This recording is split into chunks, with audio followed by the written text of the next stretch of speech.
Shabbat Shalom, my friends. Do not allow yourselves to believe even for a moment that the reading of our Sedra does not have an actual impact upon the world around us. It does. It actually does. Now, our Sedra this week is entitled Noah, Genesis 6, 9, and following. And yes, this week, the week of Noah, Los Angeles had a 5-hour-long torrential, record-setting rainstorm accompanied by powerful thunder, lightning, and hail. Actually, it was totally glorious. In this land of ever-increasing drought, people are asking, could we perhaps reset the order of the reading of the Torah so that in a few weeks we could read Noah again and maybe get a little bit more rain out here? Enough meteorology.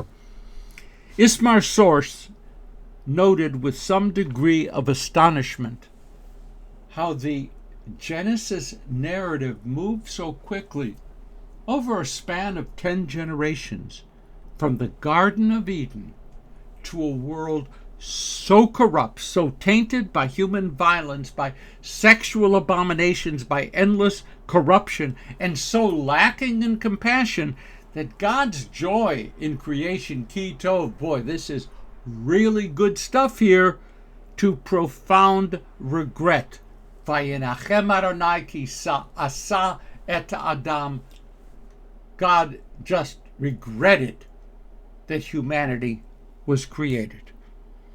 Paradise had become perdition, 10 generations, and the divine experiment seemed doomed.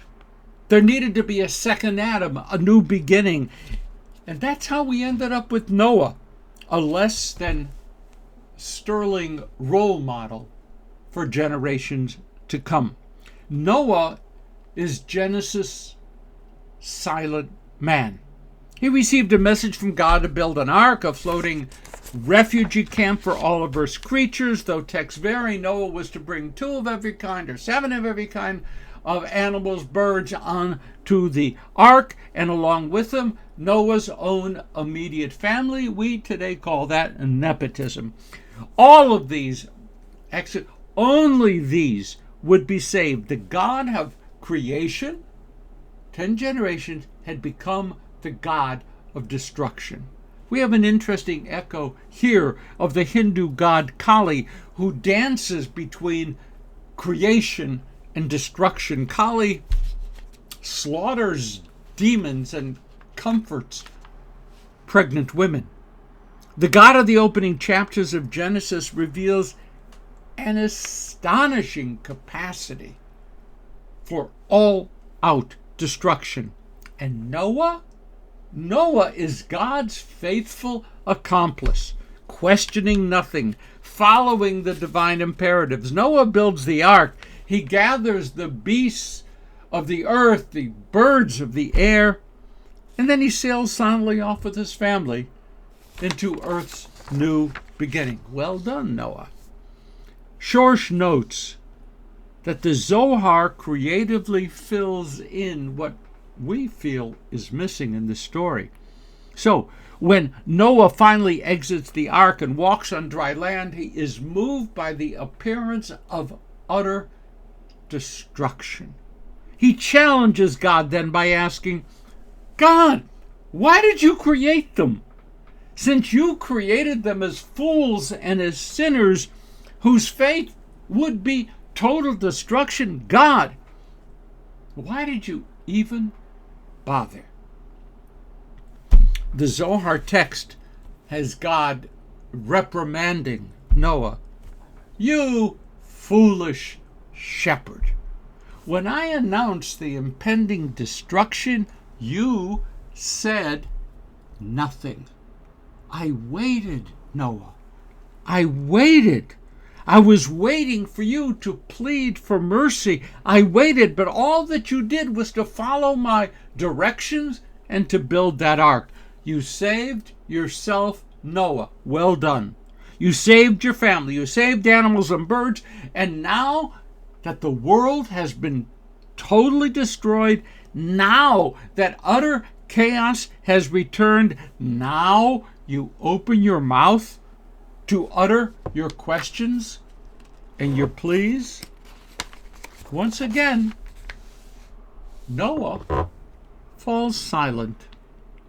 To be fair to Noah, the text does indicate that upon leaving the ark, he planted a vineyard, harvested the grapes, made some wine, and fell into a drunken stupor. Maybe he was dealing with his own guilt. Noah the silent. 10 generations after Noah, Abraham would not fall silent before God's plan to destroy Sodom and Gomorrah.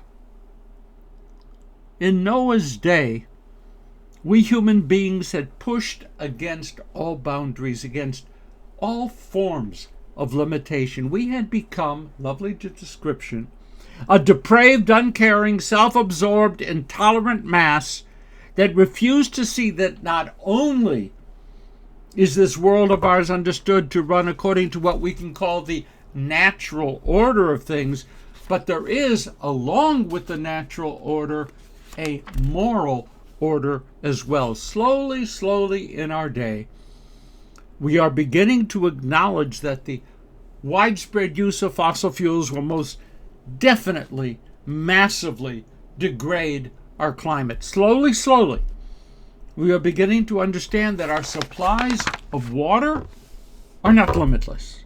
Slowly, we're beginning to understand that as we use economic pressure to encourage the poor of our planet to destroy the last of Earth's forests so that more crops can be planted to be shipped to feed the wealthiest of the nations, that the net result of all of this will inevitably be a planet that cannot manage to feed any of its inhabitants. Elon Musk knows this, and that may be why he is so totally obsessed with developing the space technology necessary for us to set up colonies on Mars, where the survivors of our disregard for natural law here on Earth will claim the right to begin all over again. Spaceships will thus become the latest iteration of Noah's Ark. Okay, natural law. What about moral law? Is there an equivalency? Are there laws governing human behavior that can impact us with the certainty of what happens when the laws governing our treatment of the natural world are ignored? Our Sedra, Noah, seems to think so. At least our Sedra is understood by the rabbis. The rabbis made explicit that which is implicit in the Sedra. Just as there is dangerous corruption when we ignore the laws of nature, so there will be dangerous corruption when we ignore the moral law. The moral law, the rabbis believed, is no less a part of creation than the natural law. What they found in our Sedra are called the 7 laws of Noah, the Noahide laws, laws that prohibit idolatry, blasphemy, bloodshed, sexual offenses like incest and adultery, robbery, cruelty to animals, and there was one positive law to establish courts of justice. Unlike the other mitzvot in the Torah, these 7, the Torah asserts that every nation, every person, Jew and non-Jew alike, will be judged for violating any of these 7 basic moral laws. The 7 become the basis for Judaism's embrace of the existence of both moral law and natural law. Violations of these laws, in their expanding form, can bring our world literally to its knees.